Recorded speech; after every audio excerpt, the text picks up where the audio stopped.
Hello friends, welcome to time study. Channel को subscribe करें, दोस्तों के साथ शेयर करें।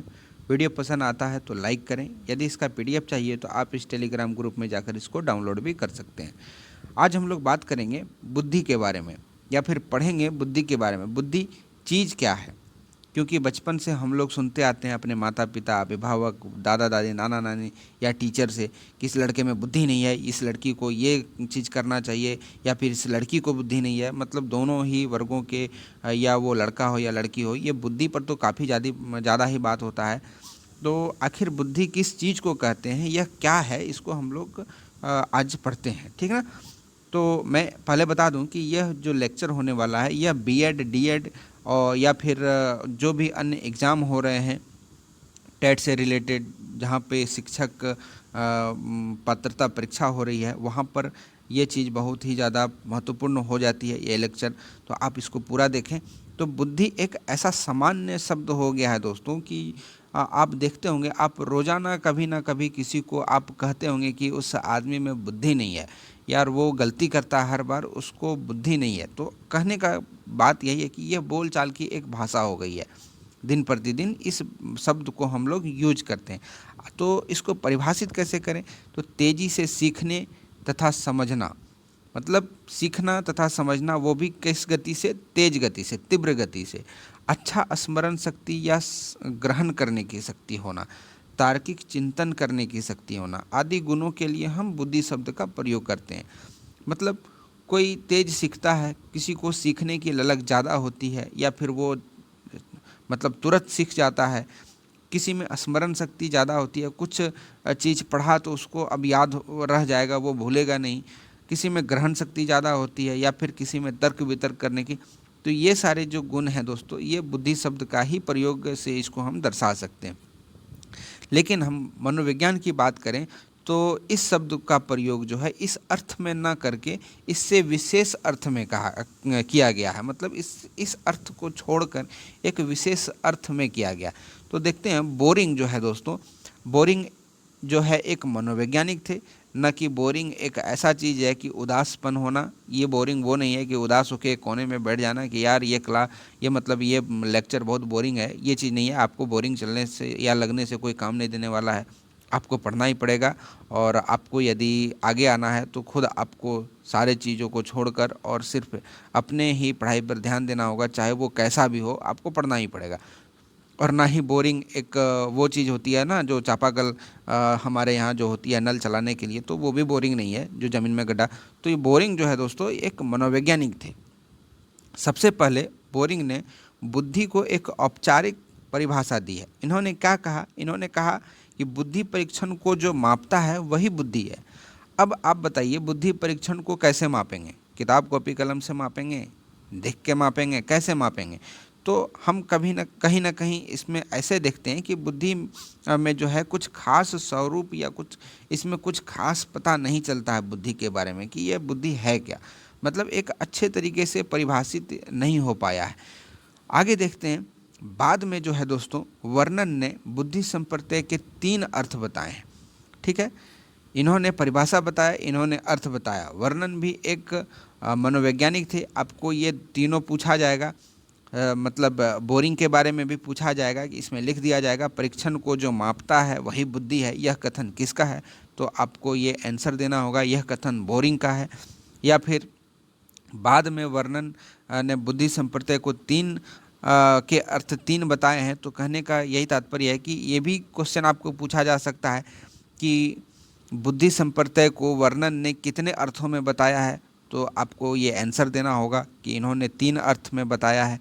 तो पहला है दोस्तों जनन क्षमता के रूप में बुद्धि। अब देखिए इसमें लिखा हुआ जनन क्षमता। जनन क्षमता मतलब कि जन्म से ही, ठीक है, कोई बच्चा जन्म से ही जो चीज़ इनहेरिट करके अपने माता पिता या अभिभावक से लेके आए हैं तो उसी को कहते हैं जनन क्षमता। तो इस अर्थ में बुद्धि पूर्णतः वंशानुगत होती है, या वंशांग लिखा हुआ है, आप इसको थोड़ा करेक्ट कर लेना और यहाँ वंशानुगत कर लेना। तो यह पूरी तरह से जो है यह वंशानुगत होती है। इससे जो है ये कैसे आती है वंशानुगत? अब इसमें एक बात मैं आपको बता दूं कि किसी के माता पिता न ही नौकरी करते हैं, न ही और कुछ काम करते हैं, सिर्फ मतलब खेती बाड़ी करते हैं, एक गरीब फैमिली से हैं, लेकिन उसका बच्चा पढ़ने में तेज है, या उसकी बुद्धि उपलब्धि जो है दोस्तों वो 120 से ज़्यादा है। मैं ये भी क्लास आपको करवाऊंगा बहुत ही जल्द कि बुद्धि उपलब्धि जो है, उपलब्धि वो क्या है या नहीं है, कितना होना चाहिए, कितना नहीं होना चाहिए, सारे क्लास में कराऊंगा। यदि आपको ये क्लास चाहिए तो आप कमेंट करके मुझे बताएं।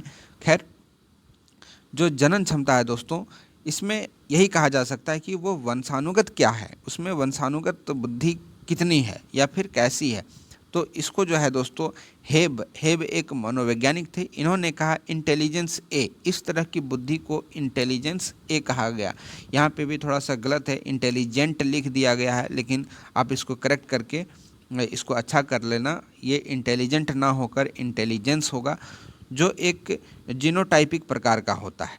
आपको ये भी कहा जा सकता है या पूछा जा सकता है कि इनमें से कौन सा जीनोटाइपिक प्रकार का जो है बुद्धि है। तो इसमें एक ऑप्शन यदि रहे कि जनन क्षमता, तो आपका ऑप्शन ये करेक्ट हो जाएगा, या फिर आपको आंसर खुद लिख कर देना पड़ेगा कि जनन क्षमता एक जीनोटाइपिक प्रकार है। इसमें बुद्धि को व्यक्ति का एक अनुवांशिक गुण माना गया है।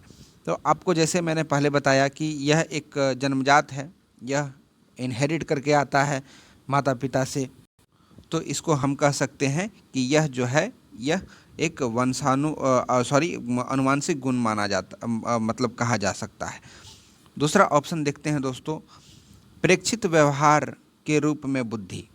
इस अर्थ में बुद्धि व्यक्ति के जीन्स एवं वातावरण के अंतःक्रिया का परिणाम कहा गया है। कहने का मतलब यही है कि आपके अंदर कौन सा विचार है, या फिर आपके अगल बगल में कौन सा वातावरण है, आप किस परिवेश में रहते हैं, वहाँ से आपका बुद्धि कितनी तीव्र रूप से मतलब प्रदर्शित होती है, या फिर आपका बुद्धि कैसा है।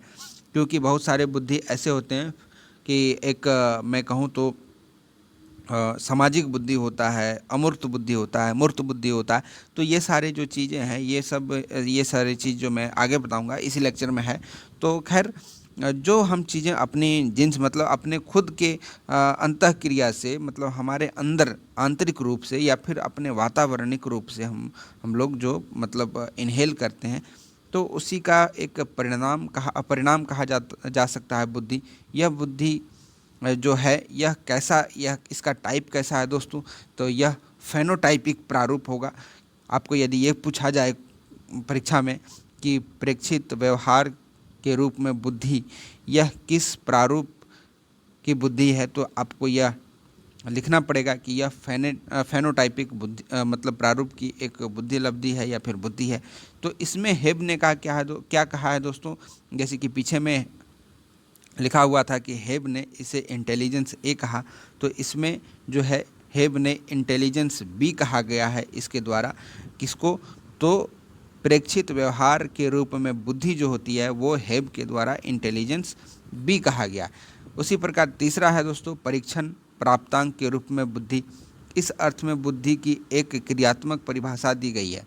ठीक है, इस अर्थ में बुद्धि वही है जो बुद्धि परीक्षण मापता है। देखिए, इसमें आपको मैं कहूँ तो जो बोरिंग ने कहा था कि परीक्षण को जो मापता है वही बुद्धि लब्धि है। यहाँ पे जैसे कि ये दिया हुआ है ये लाइन कि बुद्धि लब्धि परीक्षण को जो मापता है वही बुद्धि है। तो कहीं ना कहीं इसी बात को यहाँ पर भी रखा गया है। तो इस प्रकार का जो है बुद्धि, इसे हेब के द्वारा क्या कहा गया, इसे इंटेलिजेंस सी कहा गया। इन्होंने मतलब कि हेब ने परीक्षण प्राप्तांक के रूप में जो बुद्धि प्राप्त मतलब की बात की है उसे इंटेलिजेंस सी की संज्ञा दी गई है। किसके द्वारा, तो हेब के द्वारा। बुद्धि के प्रकार को देखते हैं दोस्तों कि बुद्धि कितने प्रकार के होते हैं। याद रहे कि अभी तक प्रकार हम लोग नहीं पढ़े हैं, अभी तक हम लोग अर्थ को सिर्फ पढ़े हैं। तो अब प्रकार को हम लोग देखते हैं। तो थॉर्नडाइक के द्वारा जो है वो बुद्धि के 3 प्रकार बतलाए गए। कौन कौन सा, तो पहला सामाजिक बुद्धि, दूसरा अमूर्त बुद्धि और तीसरा मूर्त बुद्धि।